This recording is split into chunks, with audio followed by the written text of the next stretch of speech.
In what you've done with your life thus far, is it giving you what you want? Is it giving you what you want? When you look toward the future, when you look at all that's going on out here, is there some place within yourself you say, hey, I know I need to be out there in that arena. I know I can do more than what I've been doing. I know there's some great music that I have within me that I haven't brought out here yet. Is that something that you begin to look at within yourself? See, I say if you look at your life, and if you're not getting what you want, you owe it to yourself to do something differently. If you're on a job, 85% they say of Americans go to jobs that they're unhappy. If you're doing something 8 hours a day that you don't like, it's not giving you what you want, it's not giving you a strong feeling of satisfaction and fulfillment, you're miserable, you hate to go there, you're depressed just thinking about it, you sing the "Thank God It's Friday" song every week. If that's what it is, you owe it to yourself to start strategically working to change directions. See, but you know what most people will do? Most people will resist change. Most people will fight change as if change would be worse than what they're experiencing. See, they know this. They're familiar with this. Most people will not challenge the unknown. They won't just step out there. See, there's certain things that's got to be in place. They got to see it all together. And life isn't like that. That's not how you grow. So as you look at your life, you're saying, I'm not getting what I want. As you begin to look toward the future, begin to know that whatever it takes for you to create that, you've got that in you. You've got that. You've got genius in you. You've got goodness in you.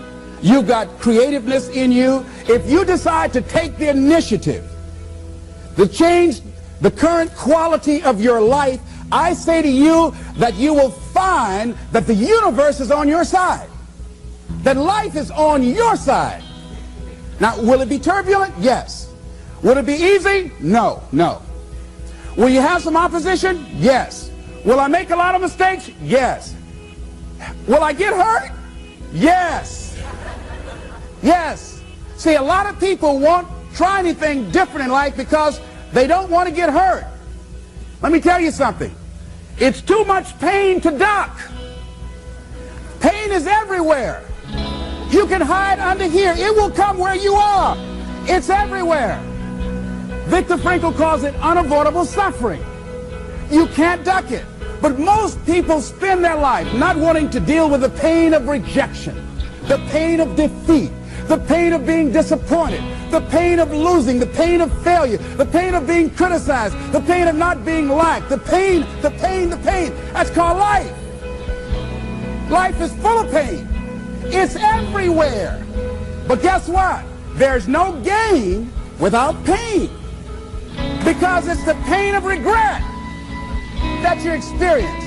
If I had it to do over again, that's a pain. Don't you know that's something? When you know, I was in a seminar once and this lady stood up. If I had my life to live over again, she talked about all of the things that she would do. And you can feel the pain of regret in her voice.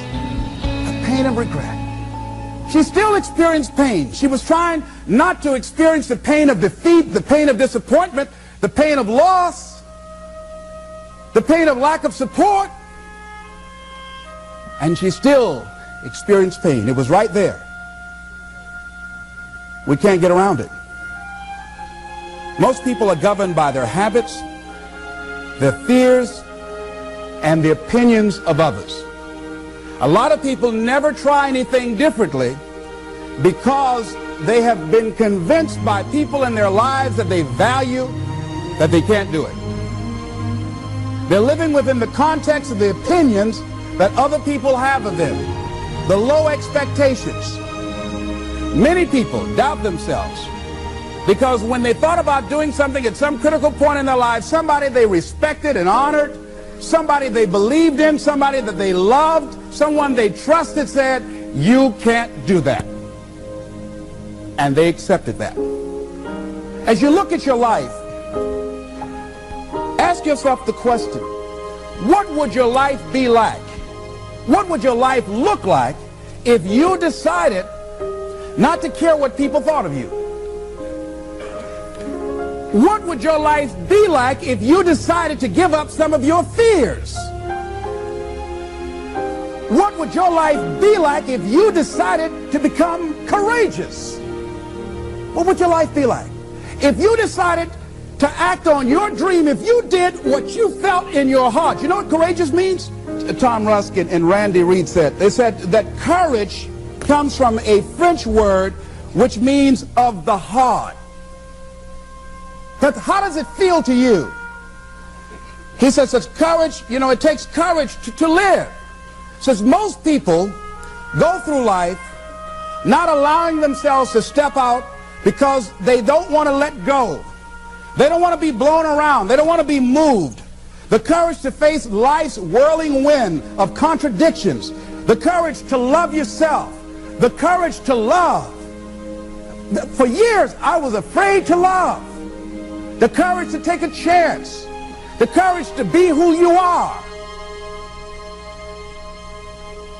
He says courage isn't for somebody else, for medals, applause, or moral debts. Courage is what at that moment feels most right for you. Not just situational ethics, but what feels right in your heart. The word of the heart. What feels right in your heart. One great philosopher says, cowards die many times before their deaths. The valiant never taste of death but once. What does that mean? That valiant people aren't afraid? No, no, no. It means that they experience that fear and they move forward. They move forward anyhow. Many people are dead now. Many people are allowing their dreams to die. Many people are allowing their ideas to lie dormant and collect dust. Many people have all this talent and ability that they are allowing to be buried inside of them, that they will take with them to their graves because they didn't have the courage to be who they are. And I say, as you begin to look toward the future and manifesting your greatness, it's going to take everything in you, that your life deserves the concentrated effort to begin to look at how is it that I can express more of me? How is it that I can bring my ideas out here now? How is it? And start living with a sense of urgency, because you're here today, you're gone today. Life is unpredictable. It's uncertain. There are no guarantees. No guarantees out here at all. So holding back, what are you waiting on? Ask yourself, what's the benefit of your waiting? What's the benefit of your not living your dream? What's the benefit of not listening to yourself? Oh, please, listen to yourself. You know the feelings. If you start listening to the feelings in your heart, and I'm doing it now more every day, I find that my feelings, I can trust them. And I say to you that as you look toward the future, you look at life on a daily basis, if there's something that you have been given, if you've heard something within yourself that you know that what you're doing now doesn't fit for you, it doesn't work for you, it's not giving you what you want, and there's something else that you want to do, don't allow that inner doubt in you to talk you out of it, to build a case on why you can't have it, to tell you why you're not good enough. You ignore that inner voice and all of the external voices. Don't judge the possibilities for what you can do based upon the circumstances, because the circumstances won't determine who you are. Don't determine what you're able to do based upon your resources. Don't determine what's possible for you based upon where your life is right now. Where your life is right now is not you. That's just what it is right now. But the possibilities for you are unlimited. If you're in a rebuilding process, it's unlimited. If you're coming back from adversity and devastation, it's unlimited of what you can do. That's the capacity of human beings. It doesn't matter how many mistakes you've made. It doesn't matter how many flops you've had. It doesn't matter how much money you've lost. In fact, I see it only as an investment of what you learn from life. Not losses, but investments of what's possible for you. And I say to you that once you start listening to yourself, and as you begin to act on your dream, as you start just trying to find your way, doing what you can with what you have, you will start seeing things opening up for you. You'll start attracting people. You say, where'd they come from? things will start coming together, clicking for you. You say, whoa, you start brainstorming. Ideas will come out of nowhere as you focus on it. The key to it is to begin to focus on what it is you want to do. Why, Les? Why is that important? Because as you focus on that which you want to do, that which we focus on, that which we give our energy to, it will begin to multiply. It will begin to expand. It will begin to develop your consciousness. And out of that comes your greatness. Out of that comes a commitment. Out of that comes a passion for life. Out of that comes a special power that you have in you that you haven't even called on yet.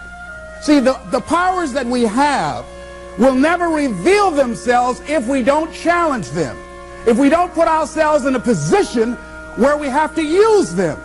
So one of the most important things is reading a book that's a really interesting book called Instant Millionaire, and the guy said, put yourself in a position where you can't retreat, where it's do or die, sink or swim. Here's what you'll find out. You'll develop incredible swimming skills. You'll find yourself stroking unlike you've ever seen before.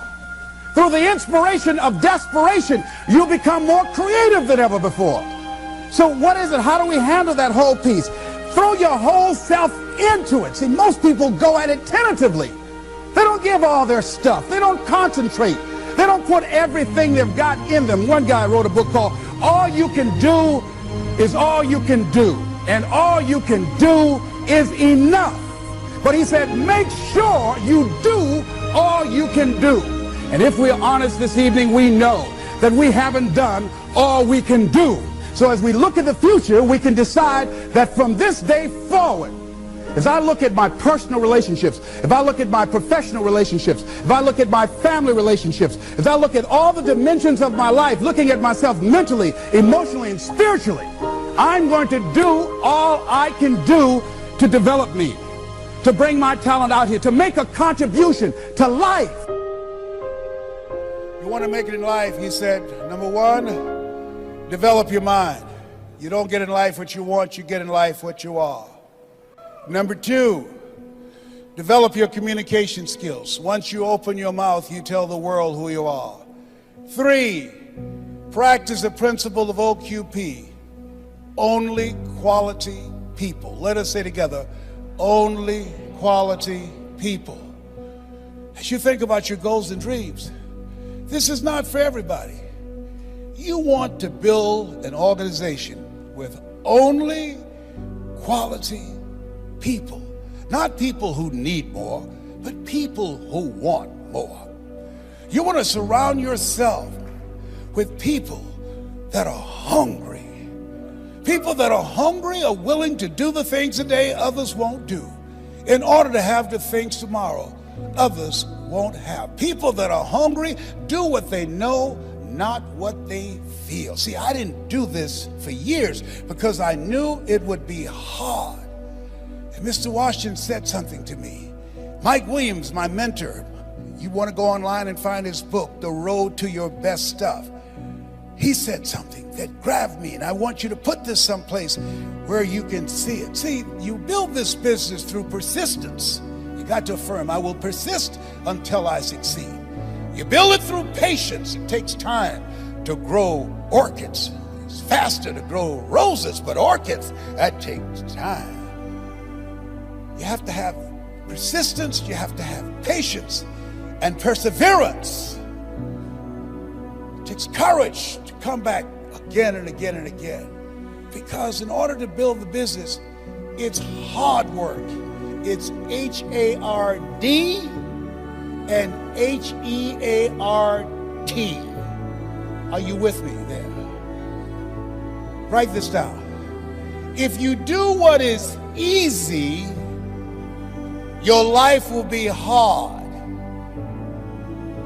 But if you do what is hard, your life will be easy.